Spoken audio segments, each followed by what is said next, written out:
years, and it's quite interesting. I came to believe that, because I could understand where we were getting such bad press. You know, we were ahead in the polls and we were doing all right, and yet we were getting absolutely lumps knocked out of us, and I couldn't recognise what was actually happening in the Parliament with the description of it. And I got into my head that the problem had become me. You know, the press, because I'd had 10 years, basically a charmed existence. You know, nobody laid a finger on me. And I began to believe that, well, basically they've got fed up with having me as I'm talking about the press as opposed to the people. And basically the party would do better if somebody had a fresh start and a decent run at it. Over the next few years, he steered his career in a different direction and regained his fighting spirit. He left the Scottish Parliament and led his party at Westminster. The wars in Afghanistan and Iraq aroused his passionate opposition.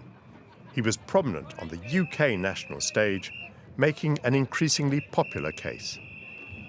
A month ago, he said the only circumstances he would go to war without a second resolution were if the inspectors concluded there was no more progress, which they haven't, if there was a majority in the Security Council, which there's not, and there was an unreasonable veto from one country. There are 3 countries of permanent members opposed to the Prime Minister's policy. When did he change his position and why? Apparently, the aggression of Westminster suited Alex Salmond better than the rainbow politics of Edinburgh. Or perhaps it had simply revived him. When John Swinney stepped down as leader, the heavens seemed to send Alex Salmond a sign.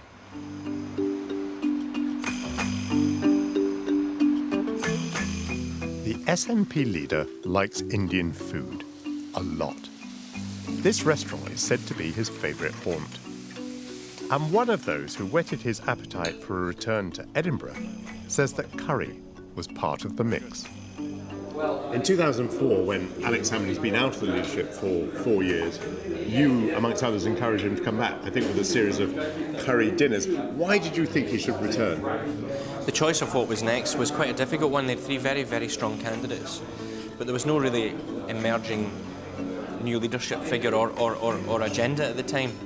And so it just struck a few of us that there was an opportunity here not to be missed, that Alec would be able to galvanise what was clearly emerging as a big opportunity to replace Labour in government.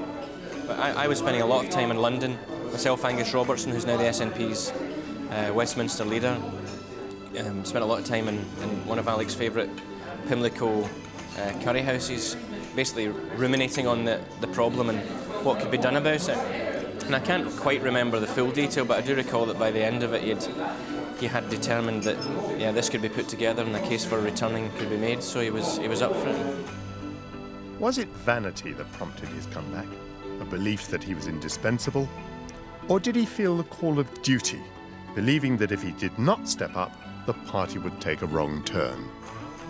In a sense, he had to be persuaded to come back, but it was more a sense of obligation and duty, if truth be told, than it was anything to do with ego. I often laugh when people say he just couldn't bear to be out the limelight and he desperately pushed these people aside to come back. It's not how it was. It simply wasn't how it was, and that's to misunderstand both the moment and the man. So your voice was one of those that was whispering, return.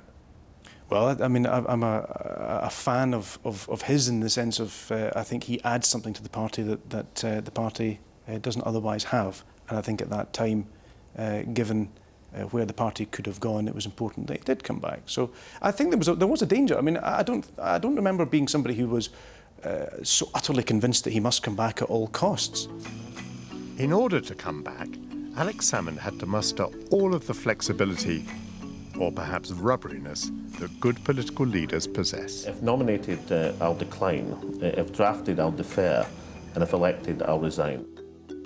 So it is then with a degree of surprise and humility, but with a renewed determination, that I must tell you that I am a candidate for the leadership of the Scottish National Party. And the man who had once ascended from party exile to party leader pulled off another remarkable resurrection.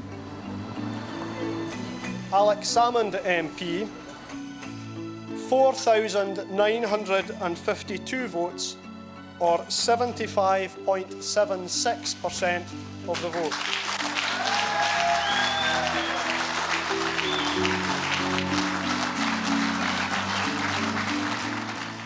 Nicola and I intend to win the 2007 elections in Scotland, and we'll do that by offering a vision to the people where currently there's just a vacuum. And we intend to lead a government of purpose and direction so that we can offer the people of this nation the opportunity to move forward to independence, democracy and equality.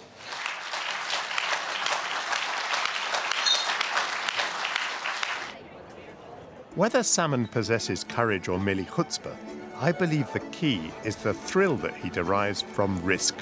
How are you? How you doing, Michael? Good to see you. Nice to see you. Good to see a proper Tory. There's a horse running on Thursday I'm quite interested in. What's that? Alex Salmond, what odds?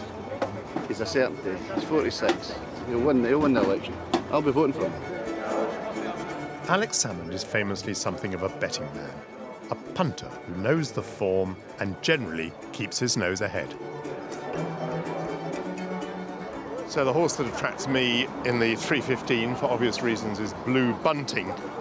However, it says here, bare form, nothing to write home about, and she looks vulnerable to speedier sorts.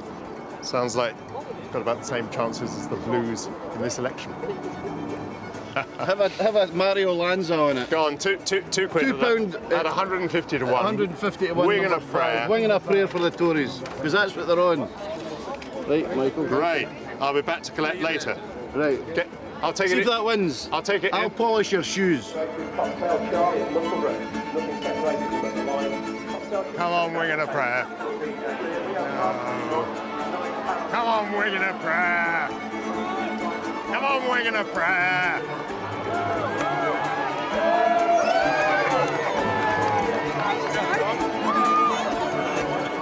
Ah! Came last.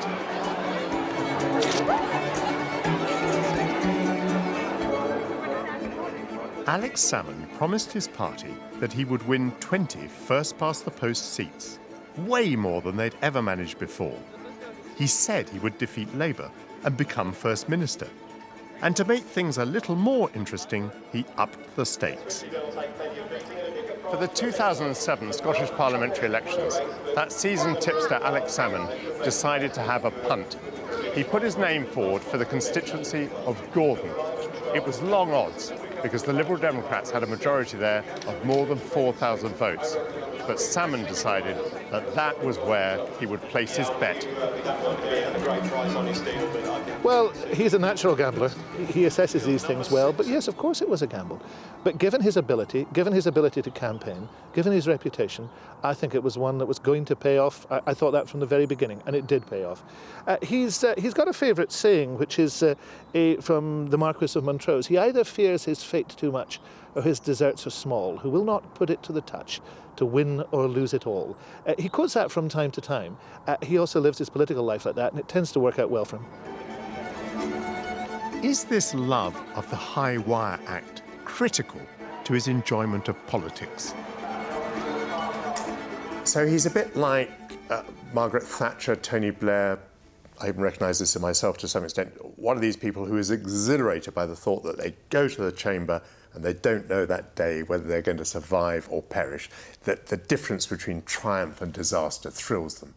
Absolutely, but you know, if you show me any serious politician who is not fueled by adrenaline, and that means thirsting after success, desperately wanting it, and desperately trying to avoid disaster, but really enjoying walking along the precipice, and it makes victory all the sweeter. Securing the winning ticket is a very sweet moment, as Alex Salmond found in 2007. As the final results trickled in, the First Minister in waiting seized the moment. In the hours following the Scottish Parliament election, it's not yet clear who's come first, but it is appearing to be going in the SNP's direction. Now, the SNP had pre-booked Prestonfield House Hotel in Edinburgh, set amidst beautiful, beautiful grounds. It was a very sunny day in May 2007, and they've hired a helicopter to get Alex Salmond from his constituency down to Edinburgh on the Friday afternoon. So that touches down, you know, with the press gathered, it all looks extremely presidential. He loves the big event, and he loves being the centre of attention, and that's as most politicians do. It was very, very touch and go as to which party would actually be the largest party. The speech that I drafted as he was coming down specifically left an area to say that we don't quite know how this is going to pan out, but by the time you land, hopefully we'll be in a position to say that we are the largest party.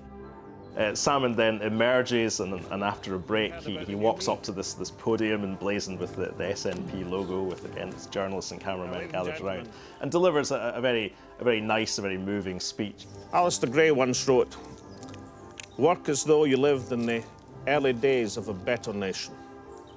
Our commitment to Scotland is this: we will work, and these are the days of a better nation. Thank you very much. And he gives the